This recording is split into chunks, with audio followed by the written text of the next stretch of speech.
Down, Satan! Circumstances had made Gregorius rich beyond all calculation. He owned fleets and palaces, stallions, cities.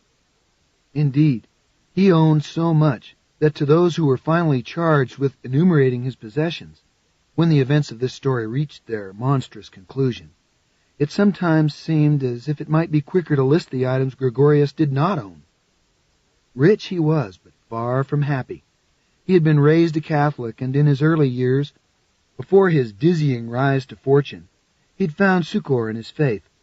But he'd neglected it, and it was only at the age of 55, with the world at his feet, that he woke one night and found himself godless.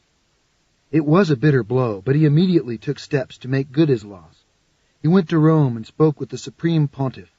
He prayed night and day. He founded seminaries and leper colonies. God, however, declined to show so much as his toenail. Gregorius, it seemed, was forsaken. Almost despairing, he took it into his head that he could only win his way back into the arms of his Maker if he put his soul into the direst jeopardy. The notion had some merit.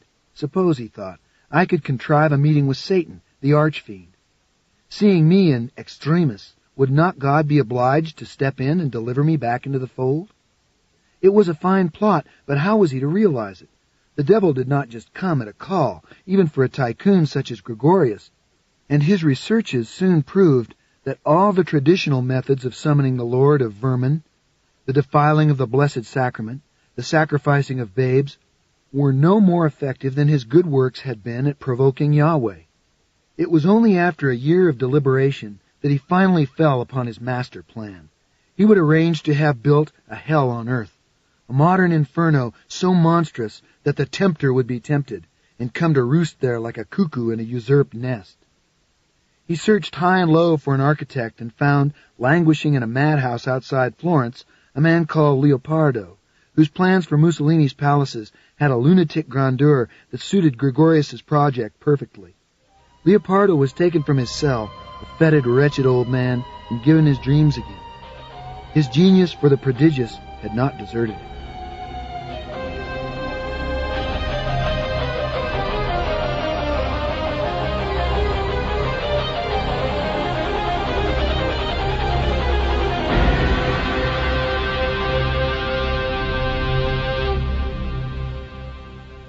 In order to fuel his invention, the great libraries of the world were scoured for descriptions of hells, both secular and metaphysical.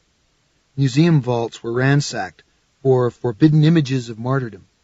No stone was left unturned if it was suspected something perverse was concealed beneath. The finished designs owed something to de Sade and to Dante, and something more to Freud and Krafft-Ebing. But there was also much there that no mind had conceived of before, or at least ever dared set to paper. A site in North Africa was chosen, and work on Gregorius's new hell began. Everything about the project broke the records. Its foundations were vaster, its walls thicker, its plumbing more elaborate than any edifice hitherto attempted. Gregorius watched its slow construction with an enthusiasm he had not tasted since his first years as an empire builder. Needless to say, he was widely thought to have lost his mind. Friends he had known for years refused to associate with him.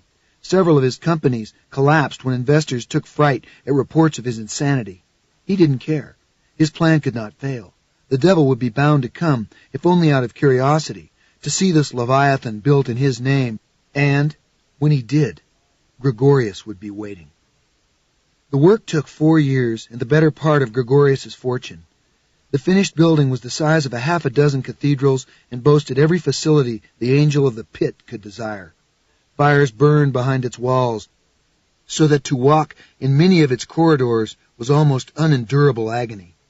The rooms off those corridors were fitted with every imaginable device of persecution, the needle, the rack, the dark, that the genius of Satan's torturers be given fair employ. There were ovens large enough to cremate families, pools deep enough to drown generations. The new hell was an atrocity waiting to happen, a celebration of inhumanity that only lacked its first cause. The builders withdrew, and thankfully it was rumored among them that Satan had long been watching over the construction of his pleasure dome. Some even claimed to have glimpsed him on the deeper levels where the chill was so profound it froze the piss in your bladder.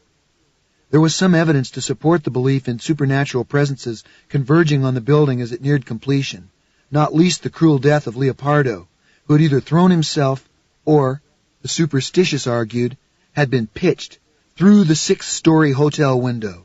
He was buried with due extravagance. Now, alone in hell, Gregorius waited. He did not have to wait long. He had been there a day, no more, when he heard noises from the lower depths. Anticipation brimming, he went in search of their source, but found only the roiling of excrement baths and the rattling of ovens. He returned to his suite of chambers on the 9th level and waited. The noises came again. Again, he went in search of their source. Again, he came away disappointed. The disturbances did not abate, however. In the days that followed, scarcely 10 minutes would pass without his hearing some sound of occupancy. The Prince of Darkness was here. Gregorius could have no doubt of it. But he was keeping to the shadows. Gregorius was content to play along. It was the devil's party, after all, his to play whatever game he chose. But during the long and often lonely months that followed, Gregorius wearied of this hide-and-seek and began to demand that Satan show himself. His voice rang unanswered down the deserted corridors, however, until his throat was bruised with shouting. Thereafter, he went about his searches stealthily, hoping to catch his tenant unawares. But the apostate angel always flitted away before Gregorius could step within sight of him. They would play a waiting game, it seemed, he and Satan, chasing each other's tails through ice and fire and ice again. Gregorius told himself to be patient. The devil had come, hadn't he? Wasn't his fingerprint on the door handle? His turd on the stairs? Sooner or later the fiend would show his face, and Gregorius would spit on it. The world outside went on its way, and Gregorius was consigned to the company of other recluses who had been ruined by wealth. His folly, as it was known, was not entirely without visitors, however. There were a few who had loved him too much to forget him, and a few also who had profited by him and hoped to turn his madness to their further profit, who dared the gates of this new hell. The visitors made the journey without announcing their intentions, fearing the disapproval of their friends. The investigations into their subsequent disappearance never reached as far as North Africa. And in his folly, Gregorius still chased the serpent, and the serpent still eluded him, leaving only more and more terrible signs of his occupancy as the months went by.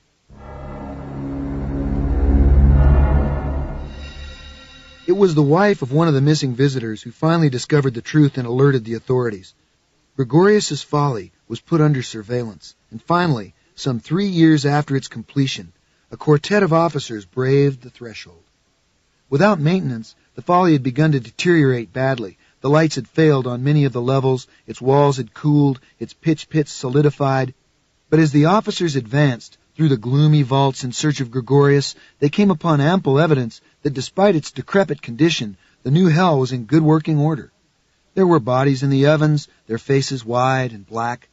There were human remains, seated and strung up in many of the rooms, gouged and pricked and slit to death. Their terror grew with every door they pressed open. Every new abomination their fevered eyes fell upon. 2 of the 4 who crossed the threshold never reached the chamber at its center.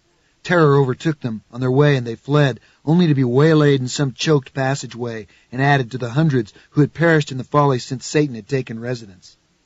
Of the pair who finally unearthed the perpetrator, only one had courage enough to tell his story, though the scenes he faced there in the folly's heart were almost too terrible to bear relating. There was no sign of Satan, of course. There was only Gregorius, the master builder, finding no one to inhabit the house he had sweated over, had occupied it himself. He had with him a few disciples whom he'd mustered over the years. They, like him, seemed unremarkable creatures, but there was not a torture device in the building that they had not made thorough and merciless use of. Gregorius did not resist his arrest. Indeed, he seemed pleased to have a platform from which to boast of his butcheries. Then, and later at his trial, he spoke freely of his ambition and his appetite, and of how much more blood he would spill if only they would set him free to do so. Enough to drown all belief in its delusions, he swore, and still he would not be satisfied, for God was rotting in paradise, and Satan in the abyss, and who was to stop him? He was much reviled during the trial, and later in the asylum where, under some suspicious circumstances, he died barely 2 months later. The Vatican expunged all report of him from its records. The seminaries founded in his unholy name were dissolved. But there were those, even among the cardinals, who could not put his unrepentant malice out of their heads, and, in the privacy of their doubt, wondered if he had not succeeded in his strategy. If, in giving up all hope of angels, fallen or otherwise, he had not become one himself, or all that earth could bear of such phenomena.